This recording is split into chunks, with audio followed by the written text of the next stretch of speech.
আমি যখন ছোট ছিলাম, পয়লা বৈশাখ ছিল একটি উৎসব মুখর দিন, যেদিন ছিল না কোনো জাত অথবা ধর্মবিভেদ। এখনো তাই আছে।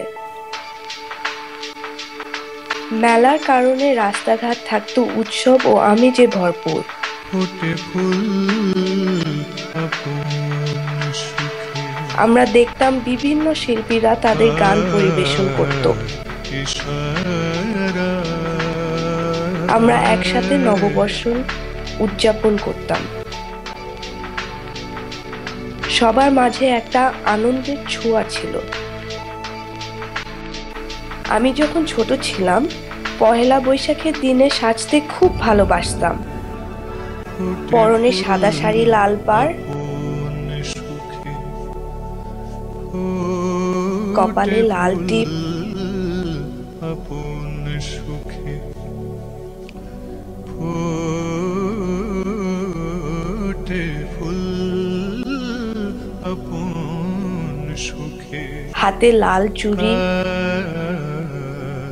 ইশারায় কানে দুল, মুখে রং।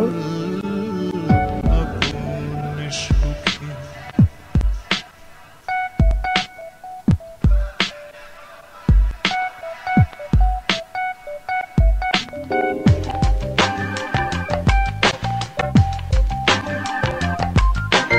লাল সাদা, সাদা লাল, আরো কত কি।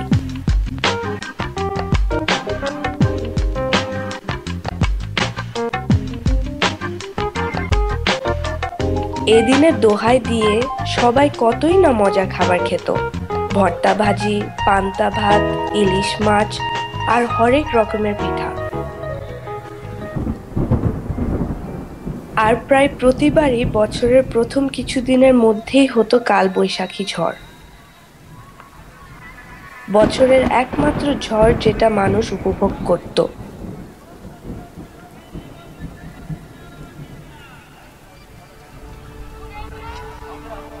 লোকেরা গান গেতো, ঝড় এলো, এলো ঝড়। ফোটে ফুল আপন সুখে, আমি বাংলাদেশ ছাড়ার পর খুব বেশি কিছু পাল্টে যায়নি।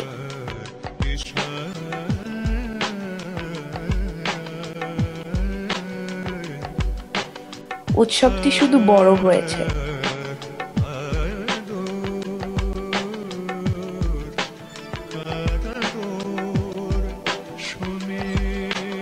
এবং এখন সারা বিশ্বে বাঙালিরা এই দিনটি আনন্দের সাথে উদযাপন করে।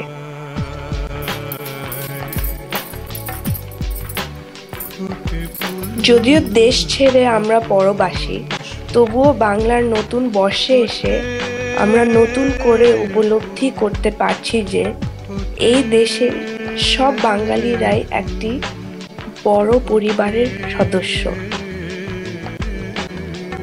শুভ নববর্ষ।